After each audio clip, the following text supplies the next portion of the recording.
let's go through the syllabus. Where you will find it in Math.AS is when you scroll down, you will see there is a tab that says, it'll probably start collapsed, and it'll say syllabus, written homework, and solutions. When you click on here, you scroll down just a little bit, and you click syllabus. And there you go. Now, just so I have a better full screen view, I'm going to use the other reader, but you know where it is. Now, let's go through this as fast as we can. It is your responsibility to read all of it and understand all of it. And if you have any questions, you ask me. I'm just going to point out some highlights. Let's go with highlights. Office hours. My office hours are in Q265, and these are the hours that I'm guaranteed to be in my office waiting to help you. But I can meet you for other times as well. So if those hours don't work for you, but you happen to be coming, onto campus, or you're here for another class or something, email me. We can work something out. But I don't really do drop-ins very well because I'm always very busy and all over the place. So you got to negotiate, or you got to warn me. Okay. Now, my email address, david.dwork@paradisevalley.edu. Yeah, don't write me through there. If you write me through there, I'm not going to respond to you till probably Friday, because that's usually when I read those emails. Contact me through Math.AS. You'll get back. I check that two or three times a day, and so you'll hear back much faster. Okay, next, the textbook is whatever. It's in Math.AS. You already know that. We already talked about all that. OneNote sharing link. Here's another place you can get your OneNote sharing link. Let's see. Skip all this. Required materials. Yeah, whatever. Graphing calculator. You're going to need to have a graphing calculator. If you don't have one, you can rent one for, I believe it's $20. Double check with the Q Building Testing Center. They have the right to change that at any time. But nonetheless, you can rent one from them for the semester if you need. Do it early. They do run out. Let's see. Course description. Skip that. Expectations of you. This is important. You may not know, but this is a 3 credit hour class, which means this is not something I've made up. It's made up by the Arizona Board of Regents, and they say the number of hours a student should be spending at minimum is 3 times the number of credit hours. So because this is a 3 credit hour class, 3 times 3 makes 9. So therefore, you should be spending a minimum of 9 hours per week on this class. If you do not have that in your schedule, if you're thinking, I've heard this before, I never need to do that, you will fail. Okay, you have to spend at least 9 hours in this class, or you will not pass, and that's minimum.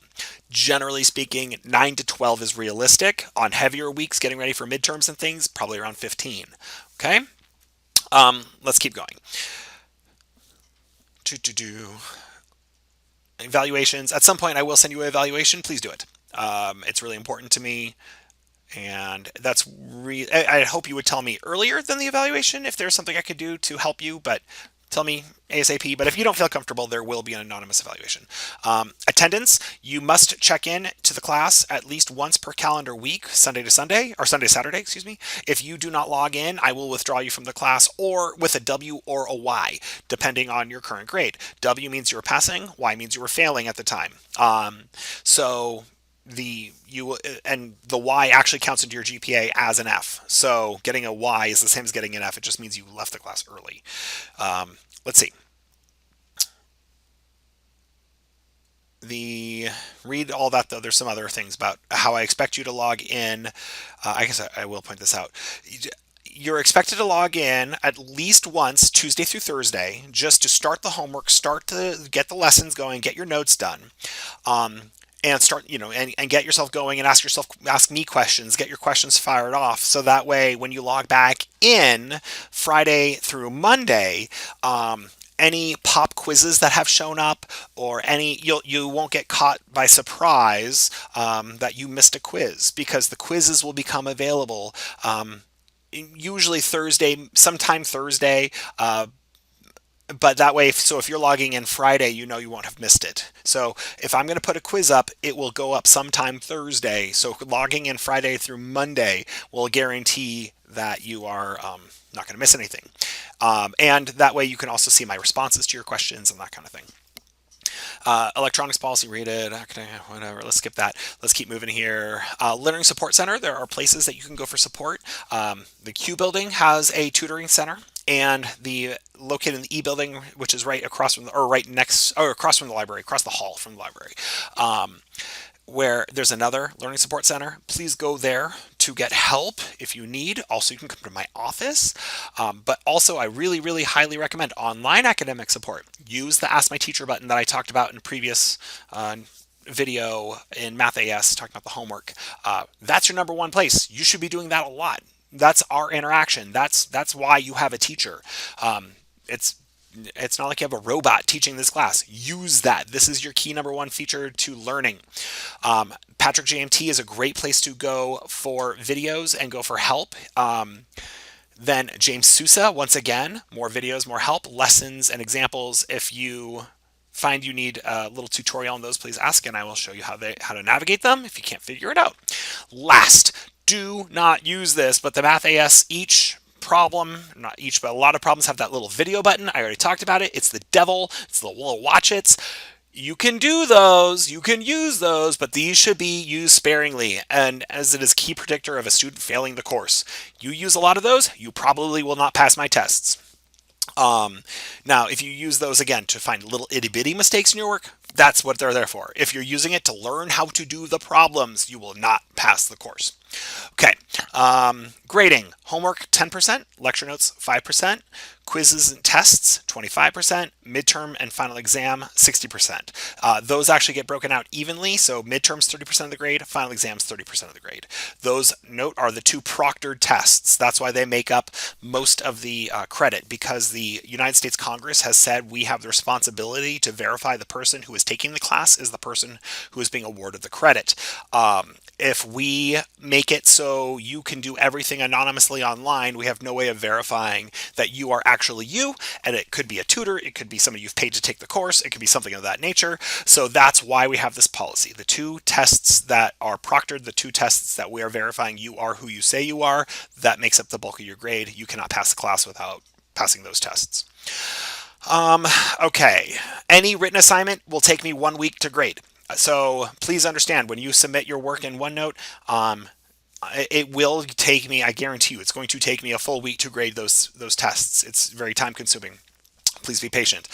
After 1 week, if I still not have them graded, that's when you can start bugging me and asking me, hey, when are you going to grade it? And I'm okay with that, but he asked me before and it makes me a little grumpy. Plagiarism, it's, I don't know, don't copy other people's work. Don't let other people do work for you and claim it as your own. That would be plagiarism, and aka cheating. Homework is available every Tuesday, and it will be due every Tuesday. So meaning it'll be available Tuesday morning, and that assignment will be due 1 week from then, Tuesday night. So there's always going to be 1 day of overlap for new assignments and old assignments, but the idea is that I want to give you enough time to watch the lessons, try the homework, ask questions, come back, try it again, ask some more questions, come back and finish it up, that kind of thing. So you should not be expecting to be able to do everything in 1 day. That is not realistic. That is not how this course is designed. You will not be successful if you try to do everything in 1 day. Let's keep going. We already kind of talked about this in other videos. For your protection, keep everything. Don't throw away anything. Don't delete anything. Keep it all. Okay, great. Tests. I will not allow for makeup tests. I do not allow for you were sick, you were whatever. No. Unless you have made a plan with me prior to the test being taken, there are no exceptions. A missed test is worth a 0. Quizzes. Exact same thing. And in fact, quizzes I have even less tolerance, because they become available on sometime on Thursday, which means you have Friday, Saturday, Sunday, Monday, and Tuesday to get them done. So don't tell me your computer broke on Tuesday at 5 o'clock when you went to log in and do it. Plan, do stuff ahead of time so you don't have technical issues later. I have 0 tolerance for technical issues. That's why you start things early, you do things early. Okay, quizzes, there, again, this, I already kind of talked about it. Tests, already talked about it. Midterm and final, pretty much already talked about it. Extra credit, I do not give extra credit. Grade changes, I do not give grade changes. You earn the grade you get. Here's the key thing. If a student asks for a grade to be changed due to it being close to the next grade, or any other reason other than you earned credit and there was like a miscalculation mathematically, it is considered fraud. You are asking me to commit fraud. That is illegal, and it will be reported to the campus police or campus academic authorities. That is, there's no way of putting it other than what you are doing is equivalent of fraud, or it would be on the same level as blackmail. Don't do it. Don't do it, because you're going to end up in really big trouble. Earn your grade. Be happy with your grade. That's the best I can say. Withdrawing. If you would like to withdraw from the class, you can do so up to the 45th day of the class. Where you find that number, that date is when you log into my.maricopa, your portal. The date will be listed right next to the class. You can withdraw yourself. You don't even need to say boo. You just log in, you click withdraw, you're done, you're out, you have a W. Anything after the 45th day, I will not withdraw any student from the class unless it is for a reason that is outlined in the student handbook that would qualify for a full refund. Examples of that would be you were injured in a car accident and hospitalized and are no longer able to attend the class.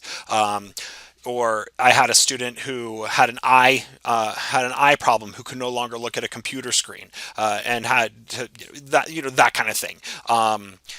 Another one that a lot of students miss, that qualify and they don't ever think of it, is they have a major change in their life, such as a family member becomes hospitalized and now you have to go to work because they can no longer work and support the family.